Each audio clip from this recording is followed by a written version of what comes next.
figured we'd just have a little chat about AI first. I know some of you are bored of the term AI, but I like keeping tabs on it because that is where the puck is going at the moment.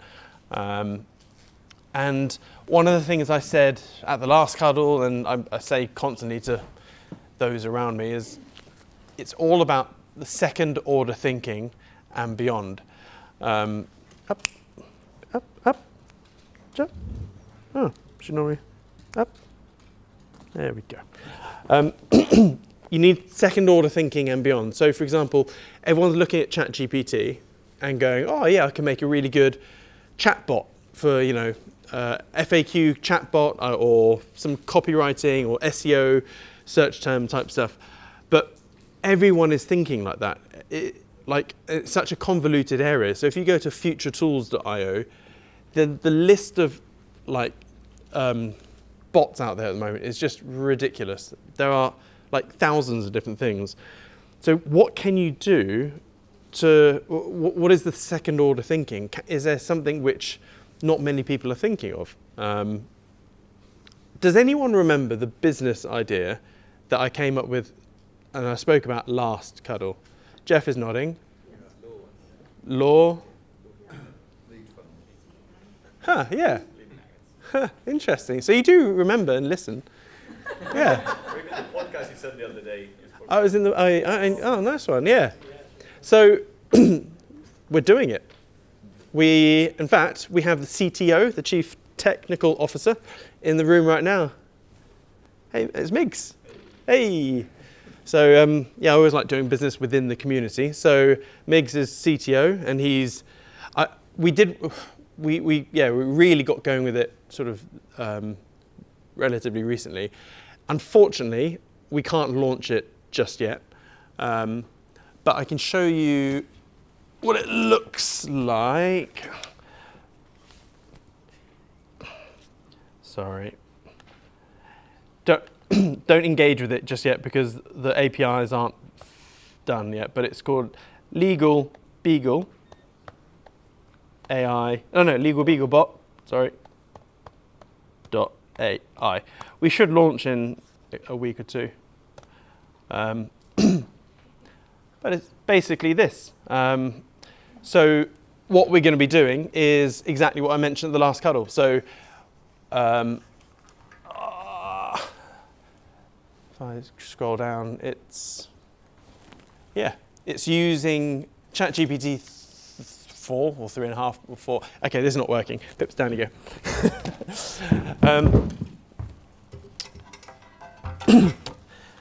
So yeah, we're going to use it like a lead magnet.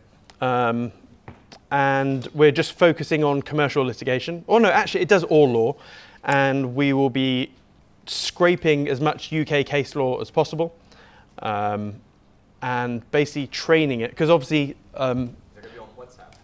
Yeah, WhatsApp. So it will be fully up to date with all the recent UK law and all that sort of stuff. So you can then literally click that button. It will then open up Legal Beagle on your WhatsApp, and then you can chat with it, ask as many questions you want for 5 minutes. You can ask a lot of questions in 5 minutes, by the way, when it replies back pretty quickly. And then the business really, or phase one is, at the end of the countdown, it'll say, hey, based on your specific questions, blah, blah, blah, blah, we highly recommend you actually speak to a lawyer. Would you like to speak to this human that specializes in your niche? If it's yes, we then we get the permission, we ask the name, email address, company, blah, blah, blah. And then we send that whole transcript to that law firm. That saves, the law firm straight away knows, what's the deal. And we get a kickback. And if they say no, then we have a downsell or side sell going, okay, would you like your legal loyal companion forever? It's only £9 a month. And that way you've got basically a lawyer bot on your WhatsApp for just £9 a month, and you can ask it HR questions, law stuff. It's basically ChatGPT. You can ask it anything, but we're going to train it and make it, very UK case law or UK law based. Yeah, and I guess the goal is hopefully if we can generate enough leads, we'll just set up our own law firm. So. Getting the law companies to buy the So, Gonna give it away for, yeah, so I've made a deal with Burkitt's at the moment. So Burkitt's is one of the top 50 law firms in the UK, and they, where it is at the moment, and it's only the 1st of April, is that they're going to assess the first couple of leads, or 2 or 3 leads, to see the quality of the leads, and then we can talk about the kickbacks. But yeah, like a trial. yeah, but Burkitt's has said, yeah, we'll take the leads, and then we'll have to negotiate the kickbacks. Now, again, I mean, there's so many things that I've got planned for it, because obviously the juicy stuff is setting up your own law firm. But like with any business, you have silos and niches. So the commercial litigation is actually a pretty chunky silo. Within that, there's so many sub niches within. There's directed defence. There's I think I wrote down about 25 sub niches just within commercial litigation. So you can go as deep down as possible within one teeny niche. And then if that works and you've got your own, and you have to employ 2 or 3 in-house solicitors just to deal with those leads, then you can go sideways. And you can go sideways, still within the commercial litigation, but like really sideways would be opening up an HR firm, insolvency practitioner firm, but that's if. So there are hurdles though. It's not as easy as I'm making it out. If you do Google AdWords to find, people to engage with this, that, let's say we want to find a director who is having legal issues or is someone who is being sued or whatever. To do Google AdWords, it's between, or for that niche, it's about £100 to £200 per click. Per click. The law niche for Google AdWords is ridiculous. So it will burn money like that. So we have to do other marketing methods. So, and as sorry? Yes, yeah. That would be good for filtering and stuff, but seeing as though we've got a side, like a back end, £9 a month, I think that'll apply to a lot of business owners, even if they have no legal issues. It's like, my employee is being shit, what do I do? Or someone's stolen money from me, what do I do? Can you draft this legal notice, or how do I fire this person? I don't know. There's loads of stuff. How do you keep an eye on the referral rate, the kickback trust? So, what? With the law company that you give the referral to, how do you make sure that that lead might not turn into a... Yeah. So it depends. So we're going to split test. So we will just sell the lead, full stop. So when you do like an affiliate deal, they'll just buy a lead for 200 quid or £1,000 or whatever. And then it's up to them whether that, or it could be luck, whether that lead makes them 200 grand or 2 grand, yeah. But ideally what I want is back end. So there is a law firm that I'm chatting with at the moment. I won't say the name, but they are not closed to the idea of giving 10% of billable hours. So yeah, and that could be mega. So if for example, I've got a friend who spent 250k last year, or over the last 2 years, in legal fees, right? So if let's say I found him on YouTube, or Google or whatever, and referred him, we would have made 25 grand in ongoing, So all of a sudden, if you're spending a couple of grand on Google AdWords to find someone like that, so we could target, I don't know, IPO law cases of some sort, really high up stuff, but man, that's too high. They probably wouldn't dick around with a bot. When it gets too high, they have in-house counsel, don't they? So there's But anyway, that's one way that we are trying to do second order thinking. It's not just a simple chatbot. But then I had another second order thinking the other week, bit morbid. So I realised, my mum died a couple of weeks ago, and I realised I didn't really know my mum. So, how do I put this? She was a typical Thai woman, right? And her English was very limited. And because I don't speak Thai, our dialogue tree was rather shallow, if that makes sense. God, that's a waste. Trying to tech, yeah. But yeah, she had so much, language capability in English, and I had no Thai capability. The things that we spoke about were the same old boring stuff. I could predict what she's going to tell me. Same old stories, blah, blah, blah. And then it was only in the final days where her closest friends were looking after her, because she was unconscious for the last 10 days or whatever. I was just basically interrogating her friends. Turns out my mum was just crazy, in a cheeky way. And I realised I didn't know my mum. And now that she's gone, like, obviously I can't talk to her. And I thought, shit, you could, like, and again, I started thinking second order thinking, you could create digital versions of your parents to then speak with them when they're dead. Now, it wouldn't work for baby boomers because there's not much online collateral there. But let's say, shit, I've written 3 books. I've got loads of videos on YouTube that could be transcripted. I've got loads of like emails, my WhatsApp history. And I was thinking, like, shit, for millennial parents, that's a goer. So you could use ChatGPT-4, use the same tech that we're using with, because you can upload stuff to GPT to train it, right? You can upload up to 25,000 words per go. You can train it. So I was thinking, shit, if I downloaded every single thing I've ever written, said, or recorded, or whatever, into words, I don't know, let's just pluck a figure. Let's say all my email history, my WhatsApp history, like everything, let's say it's 5 million words. I don't know if that's even realistic, but let's say it's 5 million words, right? Well, and I can only upload 25,000 words at a time. Okay, so you just chop up those 5 million words into 25,000 chunks of PDFs. You upload freaking everything. It may take weeks or whatever, but I can then train GPT-3 to basically act like me. Wasn't there a Black Mirror thing? Yeah, there was. Very similar. And I thought, shit, text sort of caught up a little bit. So obviously it wouldn't be like me, but then you could then go even deeper and go, right, obviously it would have a firm understanding of who Siam is. Because again, with the prompt, you say, right, you are Siam kid. You are everything that we've just uploaded, blah, blah, blah, act like him. But then there's nuances, right? So in my WhatsApp group, I'm extremely vulgar in my messages to Migs and Aaron and Sam and whatever. Yeah, but I'm not that vulgar, texting Kevin or Luke or whatever. I don't call you half the things I call him. So you have to train it to be, because being a human is like you're basically a different person to everyone that you know.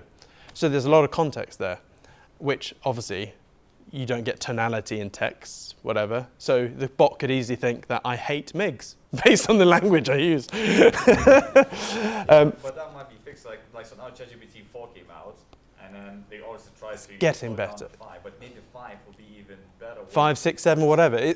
Yeah. The differences in emotions. Yeah. I mean, what iPhone number are we on now? 15, 14? Yeah. What do you think ChatGPT 14 will be like? It's going to be ridiculous. So anyway, I was thinking, oh shit, you could do that. You could, target millennial parents like myself and go, hey, if you die, your kids, do you want to give advice to your kids when you're gone? Only costs X amount to create your own bot. That's a little business there, I don't know. I mean, some business just raised, what was it? $300 million? I can't remember. They don't have a product yet. It's just something around chatbots or whatever. So, but it's not just that. Another second order thinking would be, I mentioned this last time, creating, consultants based on yourself. Go to Grant Cardone or whatever, big ego. Say, hey, Grant, we can make a digital version of yourself, and then you can white label it and license it to all your followers. So you can have Grant Cardone sat in your WhatsApp or whatever. You can do the same thing, but then if you create an avatar of yourself, use Synthesia to go text to video, you basically make a video of yourself. So if, say, for example, like in your case, mom died, if you had video and audio of it, you can then just go and you'll be able to talk directly to it, and she would reply, and you can see In her voice, yeah. I mean, that's powerful. So for us, for our business, really, one of the key tools is having the capability to create that tech. So that's where, you're going to be invaluable. So there's lots of different ways to think about it. Did I mention about the chef and recipe analogy last time? No, I'll say it again anyway, because there are new people here. So ChatGPT is basically a large language model, right? So it's taking in, if we take GPT-4, like 100 trillion parameters. So it's taking in 100 trillion different parameters, right? Or let's say the whole of the internet up to 2021 or whatever. Now, if you have 4 different LLMs of roughly the same capability, they're all going to be able to do the same thing, right? Because they're basically taking all the words on the internet and they're basically using them in the same way. And the analogy way that I look at it is, let's say you had 4 of the best chefs in the world, and you each gave those chefs 4 ingredients: flour, egg, lemon, and I don't know, something, chicken, whatever. There's only so many recipes and dishes you can make from those 4 ingredients, right? So those 4 chefs, they all have the same ingredients, and you go, right, create as many different food dishes as you can with just those 4 ingredients. All 4 are going to have roughly the same amount of dishes, aren't they? Plus or minus a handful. But what if you then had another chef, another world-leading chef, but you gave that chef 5 ingredients? That 5th chef is going to have way more dishes than the other 4. Does that make sense? So all the large language models and GPT copies that you're seeing right now, they're all pretty much the same because they're all operating on the same data set. So if you had, so this is where I think the billionaires are thinking it. What I think they're going to be really obsessed about the data set. So everyone has all the internet data, that's fine. Okay, what secret private data set does no one have? And sat here thinking, I think, well, Facebook probably has that. Facebook has over 2,000 different details per user, which is crazy. So Facebook will know your eye color, that's one data set. It'll know your height, that's another data set. It'll know your name, date of birth, address, all these are data sets, right? Facebook has over 2,000 per person. That's crazy, right? That's a data set that no one has access to other than Facebook. So what do you think Facebook could do with that data set plus the internet? I mean, technically, their LLM or their GPT equivalent would be vastly superior, in coming up with something like a really good, personal assistant. And then when you take something like that and you put it in one of Elon's robots or whatever, it's like shit. I mean, stuff is really getting crazy now. So really, I think I'm really waiting for Zuckerberg to get his head out of his ass with the whole meta bollocks and just put his hands up and go, shit, world, I screwed up here. Meta is bollocks. I'm now going to focus on AI, and then I think he'll just sweep up. The other day it came out, so they released like visual cortex for the robots or something like that. Meta released. Oh, okay, so didn't see. robots can see and recognize. It was on the Discord. I haven't read it yet. Yeah, Disclosed TV, sorry, on that one. Ah, cool. Yeah, it literally came out just a couple of days ago. Oh, there you go, yeah. So Zuckerberg Meta AI team announced it has developed an artificial visual cortex for robots. And a video of them robots, Yeah. they can see, what color pick, where to put, and that's they cool. actually eyes recognize, and then he knows what to do just by cool. visual thing. Yeah, because he is a beast, Zuckerberg. I'm not a fan, but if he went all in on AI and just goes, right, I'm just going to put 10 billion quid into AI, LLMs, or whatever, he would clean up. So really, the ones I'm looking at are, what can Google do? Microsoft have gone all in with OpenAI, so we sort of know what they've got. So what is Google going to do? What is Facebook going to do? And what's Apple going to do? Apple has a lot of data sets that no one has access to as well. Oh, and Amazon as well. So there's some interesting things. Yeah, what is Google going to come up with? But when I look at it from an anthropological perspective, humans really are 3 things in terms of labor. So humans are hands, heads, and hearts, really. And human labor is being disintermediated. So back in the day, we were all hands, right? We all plowed the fields. We all did stuff, physical shit. And then we disintermediated our hands with technology, tractors, cars, machines, cranes, all that sort of stuff. So a lot of our physical labor is consistently being disintermediated away, right? Now with the advent of LLMs, what's that doing? that's effectively taking away our brains, isn't it? Not taking away, you know what I mean? It's disintermediating thinking to a degree. And so what's left? You know, when robots are taking away all the menial or manual labor type stuff, LLMs and other AI type stuff is taking away thinking-based stuff. Like, you know, humans for a long time thought, oh, learn to code. You'll have a job forever. You know, teach your kids how to code. They'll be fine. Well, that's defunct now. OpenAI have launched Codex. It is literally, it will code anything you want. So, you know, learn a new language. It's really good. Well, yeah, good for, you know, neural pathways and whatnot. But like imminently, you'll have real-time live translation, and you'll be able to speak with anyone in any country with no lag. Whereas when I was in Thailand a few weeks ago, I was sat there on my Google Translate, speaking to my phone, and then like listening, and it was like the lag there of having a simple conversation was like a minute, having to get them to talk on the phone, and then, yeah. So, yeah, AI is now going to take away the thinking part. So what's left with humans? We've got the heart. So we've got hands, head, and heart. So, so I'm trying to think, you know, second, third, fourth order thinking. What is left? It's heart, it's caring type stuff. So I think nurses are going to be, I don't think there's any risk of a nurse or a social care worker or therapist to a degree. I don't think they're going to be disintermediated for a while. Now, I know there are AI bots or AI that can do everything a therapist or psychologist or psychiatrist says, but ultimately, if a human has mental problems, they want to connect with another human, don't they? They'll have less of a connection talking to their WhatsApp or the laptop. So I think, you know, and like a nurse, you know, if you're injured, sometimes you just want someone to hold your hand. So I think what I'm struggling to come up with activities that humans won't be disintermediated, if that makes sense. And it can't be hands, it can't be heads. It has to be something emotional, heart-based.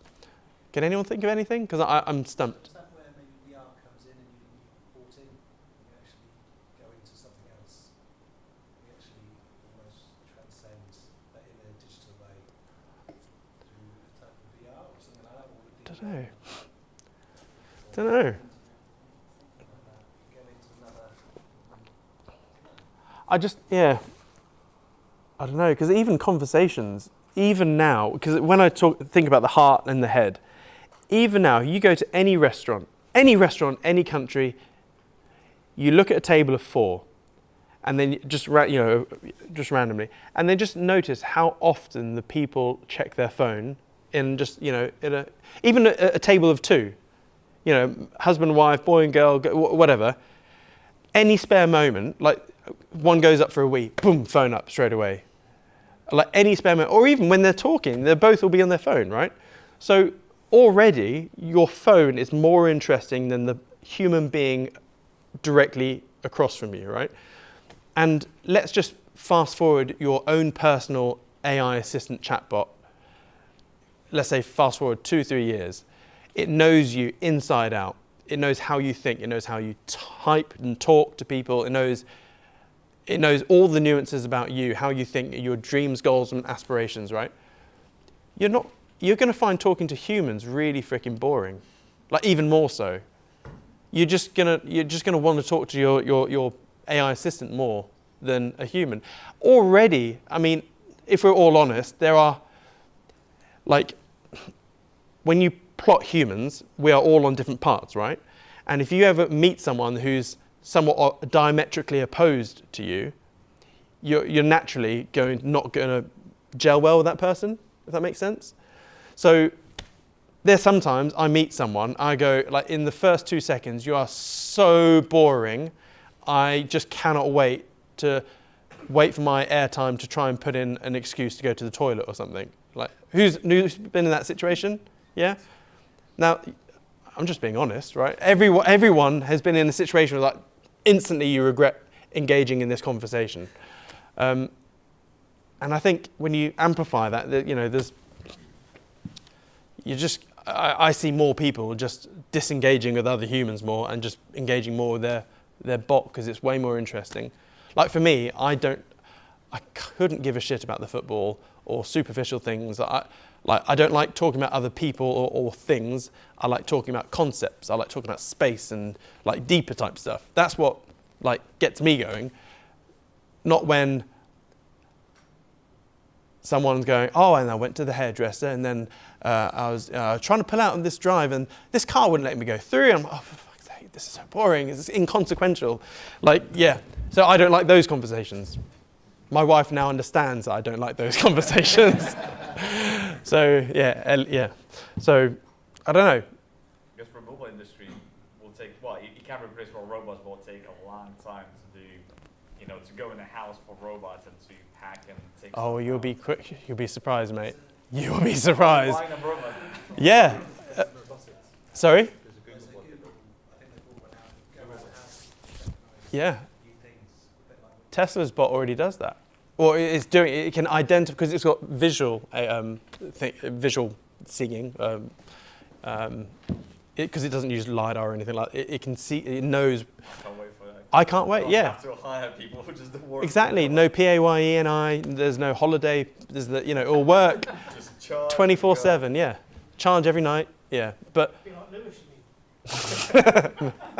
Lewis is solid. He is like a robot. Yeah. But I mean, that A suboptimal table football playing robot. Shots fired. Yeah. So. But I What mean, do you in think terms- about the 6-month AI break? I think no one is going to listen to it at all. So Elon's calling for everyone slow down on the AI development. What do you think? Everyone's going to be like, fuck off. I wonder why. Yeah. So everyone. 6 months behind the curve, that's what Yeah. So no one's going to. They'll be like, okay, we'll listen. Coders, don't you dare stop. What if, I guess the AI does get better than bots, but then as humans we discover more about our bodies, there's actually more detail, more complex than the AI, well the AIs get so fast as it is. Well, So we figure out new stuff about ourselves that we don't even know. I don't think we will figure it out. I think the bots will figure it out, stuff about humans that we don't know. But when you look at the intelligent staircase, it's really scary. It's like if you have like, I don't know, mice on this step, and then you have a few more steps, and then eventually you have monkeys, and then you have one more step, and then there's humans. Obviously there's lots of detail there. But AI or neural nets and AI is literally just like a minuscule level below us. The moment it gets onto our level of intelligence, as in, when I say our level, as in the whole of humanity's intelligence combined, the second it gets on our level, like next month, it'll be a little bit above us.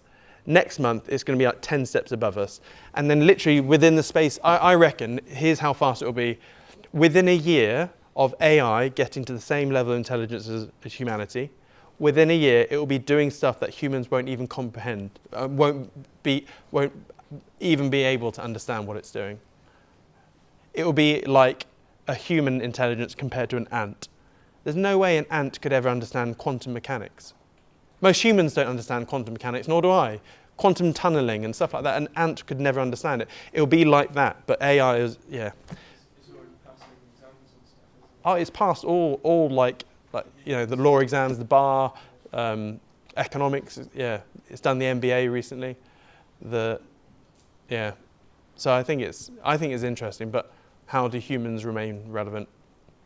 In the short term, actually, all I'm thinking about is how can you profit from this? Because going back to my 7 steps earlier, control what you can control. And then there's short money, so small, slow money, that quadrant. And I think this little AI business is a potentially quick money, or it's a small money, quick money, but could be fast money, big money type thing if we do it right. But you could, we could all have amazing ideas. It's all about execution, really.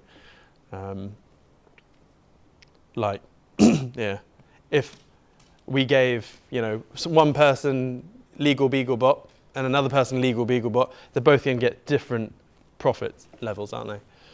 So, yeah. We're just turn ourselves into batteries like a Matrix. Sorry? Turn us all into batteries, yeah. Just battery full of Yeah. But, or if you're already in business, just use it to save time. Like, so Aaron is a prime example.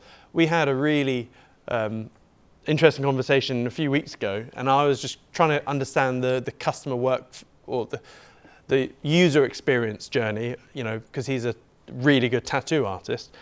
And I was like, yeah, and basically when someone goes to him and says, I want this magical dragon on my arm or whatever, he has to take loads of notes and, you know, come up with like sketches of what you're thinking. And then there's hours and hours of sketching and doodling there before someone goes, yeah, I want that one, can you put it on my arm, please? With Midjourney and stuff, you can just create that like that. Or he can create a whole bunch of artwork, put it online, and then people go, yeah, I want that one, done. And guess what? How many hours a week have you now saved? Sorry? About 12 per week. Nice. And yeah. And you've only just started. Yeah, so I only picked up the app properly a couple of days ago.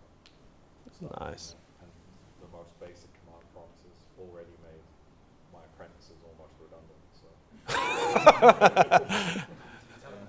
Did he? Yeah. So. yeah, it's made the last 5 months of training almost obsolete. So now we're going to retrain a completely different thing to make it work for it.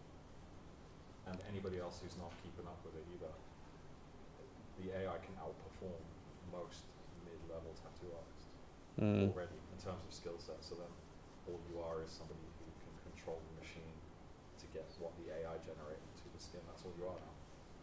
Nice.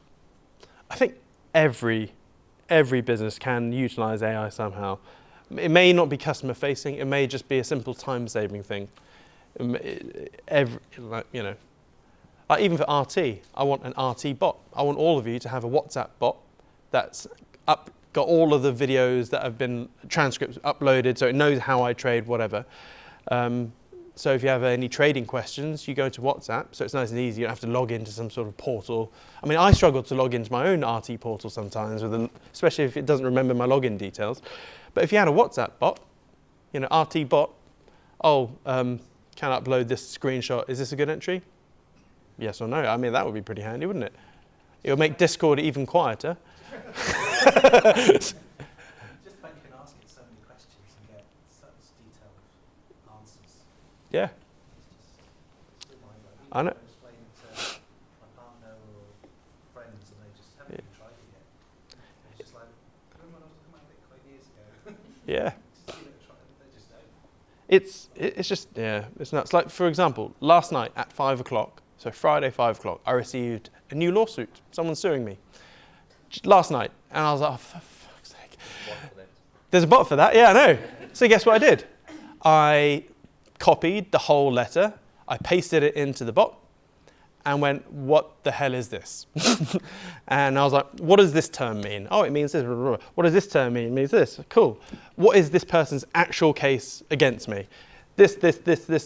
I was like, okay, so what do I need to do to defend myself? Because basically I uploaded their whole letter to the bot, and all I'm doing now is interrogating the bot about the letter. And what you can also do is, so it knows that letter. I then wrote a big old thing explaining context, explaining my side of the story, blah, blah. So now the bot knows that story, that side of the case, my story, and I'm now interrogating it using, it's got context, right? So, you know, I'm saying, so here is the, you know, these are the claims against you, blah, blah, blah. And I was like, well, like, I know I haven't done anything wrong. What does that person need to actually prove to win? What do I need to do to defend myself? Blah, blah, blah, blah, blah. And so, yeah, it's pretty handy, isn't it? Legalbeaglebot.ai. Not yet. It's not ready. So when it comes to like doing a data set, say that company had sued someone else previously but lost. Could you actually go Yes. and take that history and then... That's what we're doing. We will be scraping as much UK case law data as possible and uploading it and training it.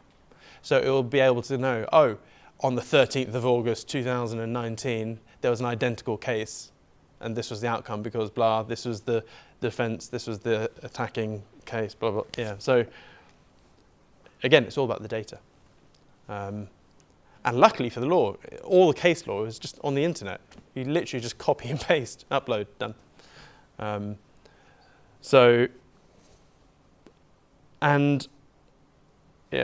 also, if you are in business, let's say you have a business, right? Today, go home, open up ChatGPT, even the free version, open up a new chat, and then explain to the bot who you are, your past, what you do, what your goals and dreams and ambitions are, and tell it, hey, I'm just going to explain who I am so you have more understanding of myself. Is that okay? Yes, it's okay. Explain who you are. And then go, right, here's my business. It's called this. We do this. I want it to do this. This is our product. Explain everything. Copy and paste your website into it if you want. Do you understand my business? Yes. Cool. Do you I treat the bot nice and politely, and I always treat it like a human. And yeah, just in case. Remember, always be nice. Oh, sorry, darling. Always be nice to bots. And so, because it never forgets anything, you can then, it automatically titles itself, then always go back to that chat to ask questions. So, hey, I've got this product. I'm thinking of marketing it based on your understanding of me and the bot and what we're trying to do. Can you please list 10 things that I can do right now to get this product out? Brrr. If you don't like the answer, I said, well, could you think of more imaginative ways to do this? Brrr. And so, yeah, and then you have this thread that you yourself are already training that thread on who you are, what you want, and blah, blah, blah. So that's what I've done with my own OpenAI bits and bobs. And that, yeah, so. One thing we're trying to do in my moving company. So like loads of companies like Slack, Zoom, for example, integrating AI like transcripting, right? Mm. And the way we do now videos or like house survey is through Zoom call, and we record it, so it's person to person, shows all the items around. Then after that, my manager has to watch the video, pause it, and take detail of all the furniture, everything you see is onto system, and that calculates the volume. And that takes a lot of time. So now I'm thinking with Zoom transcript, what if let's say showing around and me or my manager surveyor says, okay, so there's 4 chairs coming, 1 table, 1 this, so he says the words like what he sees, and then just from transcript, just somehow obviously find a way to extract the items and just calculate the volume. So I'm thinking that Nice. probably would take away the whole watching video back and taking detail accounts. Yeah. And eventually, maybe even just I don't need the person. It would be just like AI calling and just taking, when visual recognition would be available, just show around the room as recognize what items are coming. Yeah. That would be cool. But for now, I'm thinking we still can use transcript to cut out at least an hour and a half out of each survey a day. So Nice. probably tills. You can have an app where the customer does like a radio and then slaps all the items that move them. Well, that's true. Yeah, if you kind of recognize what it is. Yeah. So here's another second level thought I had the other day. I'm not going to do because, like with anything, we're all idea rich, time poor, or resource poor, etc. I thought of a sales bot. Now I know a lot of people have always thought, oh yeah, you can use it for sales, but I'm thinking of it slightly differently because I was thinking, obviously every business is different, but let's imagine there's a business where it has a sales team. And what does the typical salesperson do? They're manning the phones, aren't they? They're either cold calling, so they're outbound salespeople, or they're inbound salespeople, where a lead comes in from the marketing, and they have a conversation either on the phone or on email, and their goal is to close that lead to turn it into a sales, right? A sale. So that's a typical salesperson, right? I was thinking, Jesus, that whole world could be massively disintermediated within a year. So, and then I thought of a way that you can combine that with mergers and acquisitions. So for example, again, I'm just spitballing here. We use the same tech that Migs and I are doing, and let's just call that tech of being able to train a bot, right? So we can upload every typical sales technique under the sun, who probably already knows a lot. We could upload whatever NLP. So I don't know, like just train a awesome sales bot, right? Give it all the parameters, that good sales is not being pushy or whatever. It's just, blah blah blah, softly maybe. And then you can then approach businesses with large telephone sales teams and go, hey, your telephone salesperson or team, what do they actually do? Oh, well, we get leads that come in automatically, or we buy a list of leads. They then call them, have a chat with them, or email them, and then they ultimately they send them to the sales page to buy the thing. Okay, cool. Well, those people are screwed, because then we can go, oh, well, you're paying that salesperson a basic plus commission. How about you try our bot, give it 10 leads and see what it does. Oh, before we do that, we're going to take your company SOPs, standard operating procedures, what the product is, all the descriptions of the product, and we're going to train our bot with your specific, Daniel sales company, Daniel company, whatever. And so your white label bot, your bot will now know everything about your business, everything about your product, and with the correct prompting, you can say, right, this business really, it sells product A, but really the profit's in product B, blah, blah, blah, blah, blah. So you can train the bot to know all of that, and then just feed it some leads and see what happens. Now, if it does what I think it would do, and it actually converts at a higher rate than the average human, what's stopping Daniel from firing 20 sales staff tomorrow and going, oh yeah, I'll take this bot, because actually this bot, let's say your 20 sales staff can service 1,000 leads a month or whatever. This bot has the capability to have unlimited amount of conversations in parallel. So now all of a sudden you don't have a human bottleneck, you have a lead generation bottleneck. So, I mean that's a business in itself. Again, I have no time or inclination to do that, but that's a free idea that you can run off with. Train an awesome sales bot. And then here's the thing: picking a niche, a business niche, where there is a really Luddite company with telephone sales people. Because a lot of these telephone salespeople, what are they doing? They're reading a script, aren't they? Can I interest in you upgrading to the next tariff of mobile phone subscription, telephone companies? Like that is like the easiest one to do. Yeah. So consultative sales people will be harder to replace. Like for example, if you're going to buy an aeroplane or a swimming pool or something like that, those salespeople are more of a consultative manner, aren't they? Or they're asking you lots of questions, what's the questions, and then trying to tailor whatever. Well, the bot can do all of that. At the end of the day, sales is, if this happens, then do that. If this person says this is the most optimum, what is it's like trading.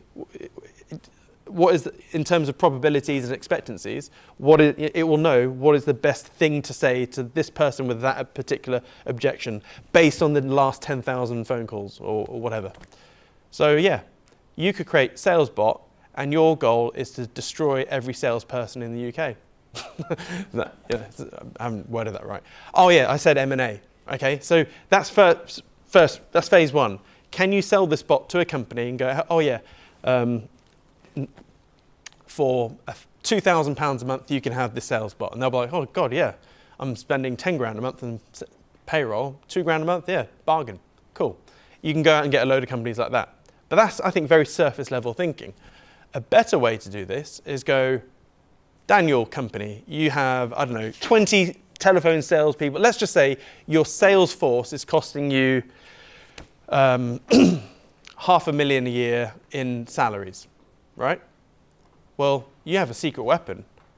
How about I actually go and buy his company, fire his sales force, and put my bot in, and all of a sudden you've made a £500,000 a month, £500,000 a year saving.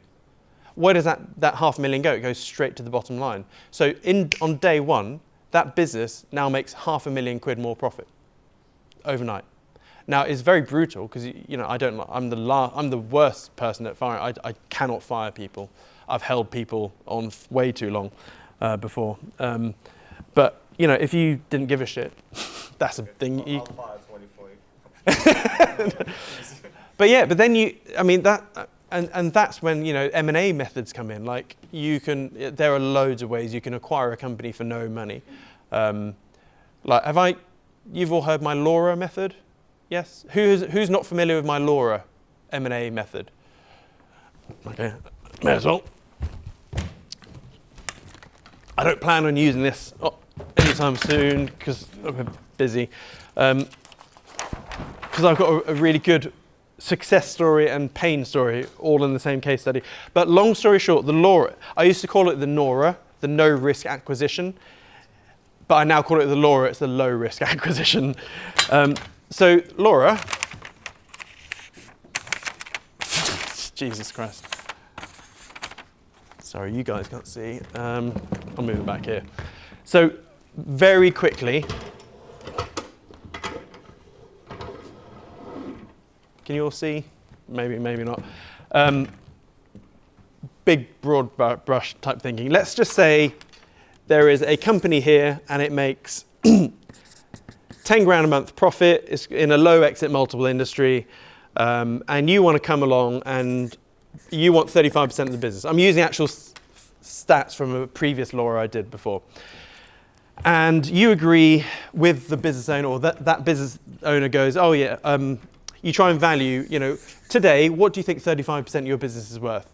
Based on this, blah, blah, blah, you come to the conclusion, or you both come to the conclusion that the business is worth 50 grand. Okay? So you're all in agreement because you get the business owner to just go, right, yeah, 35% right now, your business is worth this. So what you can do is do a call option. That's all it is. All I've done is combine mergers and acquisitions with trading. It's just a call option. So you can basically do a £1 call option with a 50k strike price, 2-year expiry, or even a 1 year, it doesn't really matter. 1 year expiry, doubling clause, and then retainer. So let's explain this. So what you're saying to them is, what I'm going to do is I'm going to come on board your business as though I'm a new shareholder, I'm a new co-director, etc. And I'm going to pay £1 for this option. To make this all official, it's a £1 call option. And what I'm going to do is, if at any point over the next 2 years, I can double your monthly profit from, say, 10 grand a month to, say, 20 grand a month. This is the doubling clause. If I can double your monthly profit at any point within the next 2 years, I can buy your business, I can buy 35% of your business for 50 grand. That's the strike price. Now, if you're really, daring, you could say, £1. Or you don't necessarily have to have a strike price. You can say, if I hit, let's make things even sexier. You can say, right, let's make it really sexy. Let's say you don't have 50 grand, which, let's make it more realistic. So you can say, right, give them a deal too good to refuse. You say, right, business owner, you're making 10 grand a month profit right now. I'm going to come on board. Yeah, no, let's keep it 2 years. If I don't through my efforts, if I don't turn your business from 10 grand a month to 50 grand a month within the next 2 years, I make nothing. So here's the new call option. I'm going to come on board. I'm going to give you all my systems, my tech, my whatever, my magic juju. And if I can turn you from 10 grand a month to 50 grand a month, I get 35% of your business for free. Now, that's a good deal for you. What about the business owner? Well, the business owner's going, well, I call bullshit. I don't think you can do this. But what's it hurt? It's not going to hurt, is it? I get all of your systems, your knowledge, your whatever you're going to do.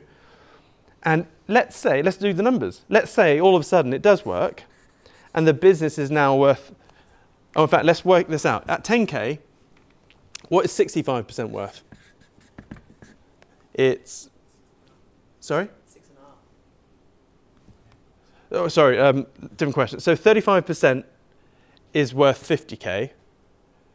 What is 65K worth? 90. Let's just, yeah. We don't need a specific thingy. So if all of a sudden the business is now doing 50 grand a month, that 65% is going to be worth shitloads more. Make sense? Or let's just, it's what, 4x, something like that? It's going to be like 4 times more than that. So the business owner is going, okay, well, yeah, why not? If you get us to 50 grand a month within 2 years, yeah, you can have 35% of the business for free, because it's a win-win, isn't it? So that is your L.O.R.A. Now, and also you can do a retainer. So the reason it's a low-risk acquisition is because you go, during this, I need 2 grand a month plus VAT retainer just to cover my time. And the beauty with this is that if you don't like the business or the business owner at any point, you can just rip up the contract and bugger off. You've only wasted your time because you've got your retainer, and that's that. Now, this only works if you have a toolbox of things where you can grow the business. Does that make sense? Or now we're going to use our sales bot technique. So all of a sudden, you have this magic bot that can do anything a telephone sales team can, but better for free.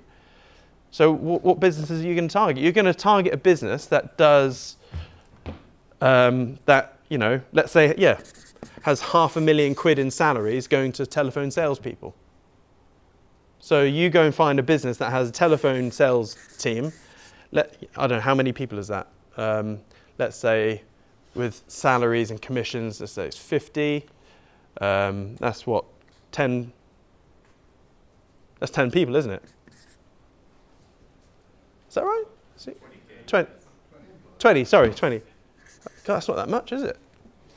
Okay, actually, there'll be shitloads of businesses in that level. Yeah, so you need to target businesses with a telephone sales team of 20 people, and that business will most likely be paying 500 grand a year in salary, PAYE, national insurance, commissions. And then all you do is you go, right, here's my one thing, sales team, bye. Bot. I've doubled your business overnight, or I've tripled, or whatever. Yeah, obviously you're going to do other things. But that's a way that you can basically get equity in a business for free. First of all, you need the bot. Don't run away with Migs. Migs now go, screw legal with Beagle, I'm going to do this. So, yeah. Again, this is why I like second, third, fourth thing. Like, I doubt anyone on YouTube or Google is even thinking of ChatGPT-3 and doing M&A like that. So, like, the possibilities are endless. I still think there's a way that you can have some sort of ChatGPT doctor or vet type thing. Like, our kids are constantly going to the doctors with temperatures. I know my sister-in-law has got endless vet bills and vet stuff like that. Like, surely there's something, because now it's not multimodal yet, but it's doing picture type stuff. There must be a way that you can have a vet bot on your WhatsApp that you can send pictures to. Hey, my pet guinea pig is dying, I don't know, or has something. Here's a picture. What's wrong with it? Game over, just kill it. I don't know. No, I don't know. But there must be something. A lot cheaper. Yeah. What is wrong with your guinea pig? Well, we're on the next one now. So, yeah. Oh, one already died? We had one put down last week, and then now one's gone to the vets this morning. What's wrong with this one? It's got sticky coming. What's Or sticky stuff coming out. just no. Oh, yeah, ChatGPT like, yeah, game over. No, I don't know. There's so many things. But anyway, just one example. Sales bot plus L.O.R.A. You could just spend the next 10 years just doing that and make a fortune. Go for it. Do it. Steal it. I don't care. What else is there? Any questions? I've just been talking. Sorry. What time is it? It's now 5:30. No, I mean, the same thing as training the bot on your personality and all that. If you take that, I mean, you do that and everyone grabs onto it like they did when Lenza came out. And everyone adopts that. Essentially, you can create a Tinder that actually can match people Yeah. based on there, and then there's the heart factor. There. Oh, that's. Ooh, one step further. Yeah. Yeah, Wait a but minute. Basically, it's a matchmaker, but AI matchmaker. Yes. So you are the internet of. That's cool. Yeah. So you could basically create a quiz. Let's say, like Match.com, they make you answer a big old quiz. Yeah. So you could create a 200 question quiz, right? And you get people to answer it, in their own words, blah, blah, blah. Like, hell, a psychometric testing, blah, blah, blah, looks, everything. And then, the bot will be able to look at the answers of all the quiz and find, literally, from a mathematical perspective, the best connections. Yeah, but I mean, you can also then train ChatGPT. Okay, you are a matchmaker with extensive knowledge in human psychology, matchmaking. Yeah. Okay. So when you say training bot, it means you just open a new chat, and then everything you post in that chat. But if you open another chat, on the list, that's a different. It's a different. Oh, I see. Yeah. So training these based opening one chat and then just filling. Oh no. I mean, you can sort of train a chat to do that, but what I mean, is you makes it better. But you can basically upload PDFs and text to it and create a sort of whole new bot in itself. Would that be like on the playground then? Or? Yeah, via the playground and stuff. Again, I have no coding knowledge. So, any questions? I know we've got to wrap things up. Do you think that AI will replace security when it comes to Yeah. When robots, as in bipedal humanoids, are around, because.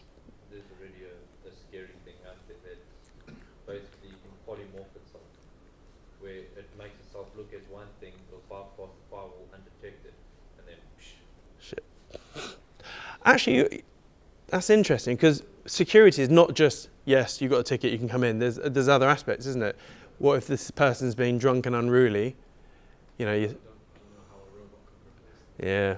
What about the police force? Yes. Yeah. Because there's some fine motor, so let's say someone's causing a ruckus by the bar, drunk and loud, abusing, just being rowdy. I'm just imagining a bouncer coming in and go, right, and then chucking them out. Or what if there's a middle of a fist fight? Yeah. The bot has to understand who the aggressor is, Well, I mean, there's already security cameras with AI that can detect when there's fighting, when someone falls over. Yeah. There's already cameras that can do that. Yeah. What you're doing is the bot when this happens. It's the bipedal bot that, Yeah, robot. I think you're safe for a while, mate. Yeah. He has a security company, by the way, that's why. Robocop with a taser. Yeah. Last questions. Doesn't have to be AI, could be trading, crypto related. No? Cool.